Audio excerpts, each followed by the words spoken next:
배웠던 내용 간단하게 지문 정리하고 마무리하도록 하겠습니다. 자, 1번부터 한번 볼게요. 자, 1번은 맞아요, 틀려요?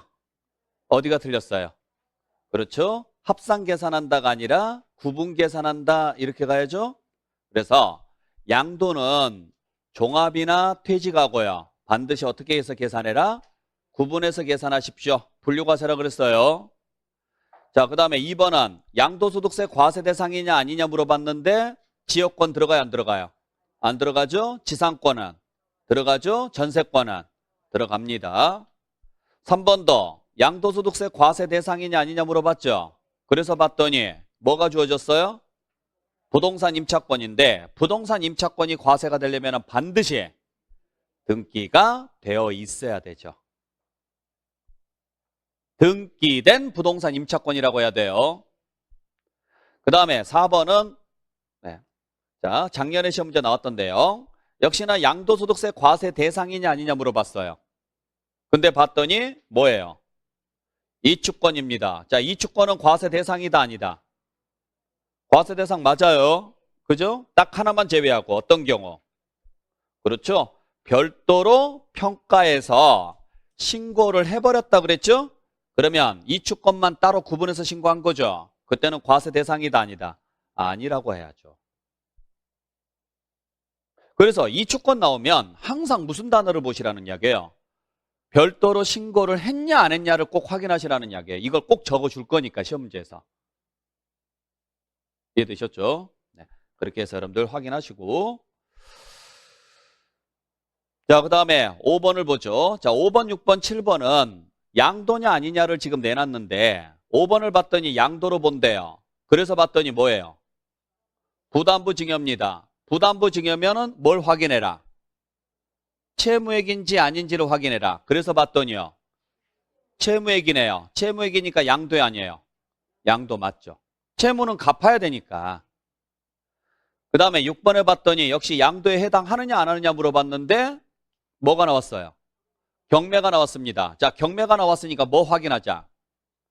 그렇죠. 자기가 제취되겠다라는 말이 있으면 양도다 아니다? 아니다. 그 다음에 7번을 봤더니 역시나 양도에 해당하느냐 안 하느냐 물어봤죠?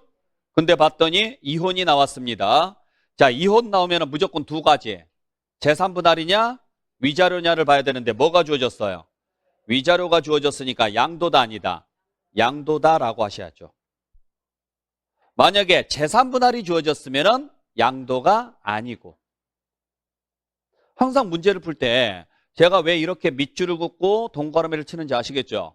이 단어들이 포인트가 되면서 이 단어가 이 문장 전체를 설명하고 있는지 안 하는지를 알아야 돼요. 그리고 제가 계속 문제를 풀면서 말씀드리는 게 결론부터 보고 이 지문에서 물어보고 싶은 게 무엇인지를 먼저 확인한 다음에 내가 판단을 하시는 게 제일 빠르다고요. 그러니까 이 지문 자체가 짧으면 여러분들께서 앞에서부터 읽든 뒤에서부터 읽든 상관은 없어요. 근데 지문이 좀 길어지면 이제 답답한 거예요. 앞에서부터 쭉 읽다 보면 맨 끝에 가잖아요. 지문 끝에. 그럼 앞에 내용이 생각이 안 나요. 그럼 또 올라가요. 이중으로 일을 보지 마시라는 이야기예요. 그래서 제가 계속 자, 이 지문은 뭘 물어보는 지문입니까? 이 지문은 뭘 물어보는 지문입니까? 자, 양도로 본다, 양도로 보지 않는다, 뭐 이렇게 물어봤다. 아, 얘는 양도냐 아니냐 지문이구나. 지금은 이제 지문으로 제가 말씀을 드리는 거니까. 근데 실제 시험에서는 오지선단으로 나오잖아요. 빨리 체크하셔야 돼요. 특히 종합 문제 같은 경우는 아예 문제 자체가 다음은 양도 및 취득 시기에 관한 내용이다. 틀린 것은 이러면 1번부터 5번까지가 양도 및 취득 시기예요. 근데 그게 아니고 다음은 양도소득세에 관한 내용으로 틀린 것은 이러잖아요. 그럼 1번부터 5번까지 뭘 물어보는지 몰라요. 1번은 과세 대상을 물어보고 2번은 양도를 물어보고 3번은 양도 및 취득 시기를 물어보고 4번은 비과세 물어보고 5번은 납세 절차 물어보고 이렇게 나올 수가 있다고요. 그걸 빨리 캐치를 못하니까 우리가 문제를 풀 때 뭔 내용인지 모르는 거예요. 여러분들이 나중에 문제를 풀면 늘 똑같은 이야기 하세요. 뭐라고 하느냐? 뭘 물어보는지 모르겠어요. 이 말은 반드시 해요. 그 이유가 뭐냐면 지문을 읽다가 지쳐서 그래요. 두 번째는 지문의 의도가 뭔지를 몰라서 그래요. 세 번째는 익숙하지 않아서 그래요. 이 세 가지를 다 할 수 있는 방법은 뭐냐? 자주 봐야 돼요. 이 지문에 익숙해지면 모든 게 다 해결이 돼요. 자, 그러면 8번 볼게요. 8번, 9번, 10번은 양도 또는 취득한 것으로 본다. 양도 또는 취득한 것으로 본다. 뭐 이날 취득한 것으로 본다. 이렇게 돼 있거든요. 전부 다 양도 및 취득식의 지문이에요. 그래서 조금 공부가 되잖아요. 그러면 저는 그냥 뒤에서부터 쭉 반대로 올라가요. 뒤에서부터. 양도 및 취득한 것으로 본다. 언제? 등기 접수일에. 그래서 봤더니 분명하지 않대요. 맞아요? 틀려요? 맞아요. 대금 청산일이 분명하지 않으면 무슨 날로 간다 그랬으니까? 등기 접수일. 자, 양도 또는 취득한 것으로 본대요. 등기 접수일에. 그래서 봤더니 장기할부네요. 장기할부 무조건 3개. 근데 딸랑 하나 나왔으니까 틀린 거죠. 무조건 몇 개 나와야 된다? 3개. 뭐? 등, 인, 사. 등이 뭐예요? 등기 접수일. 그 다음에 인이 인사일이에요? 인도일. 사가 사용수익일. 그 다음에 10번에 봤더니 사용승인 또는 임시사용승인으로 간대요. 사용승인 나왔으니까 당연히 건축일 것이고요. 그죠? 근데 앞에 봤더니 뭘 받지 않았대요? 허가받지 않았대요. 승인이 나올 리가 없죠. 무조건 무슨 날로 가야 돼요? 사용일로 가야죠. 사용일.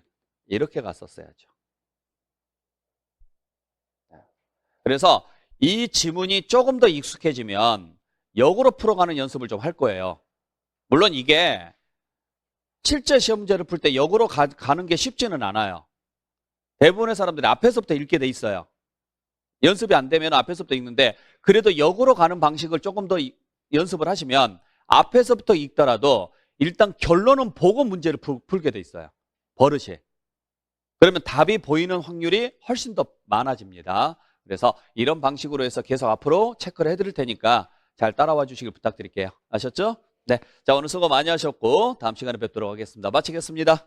됐습니다.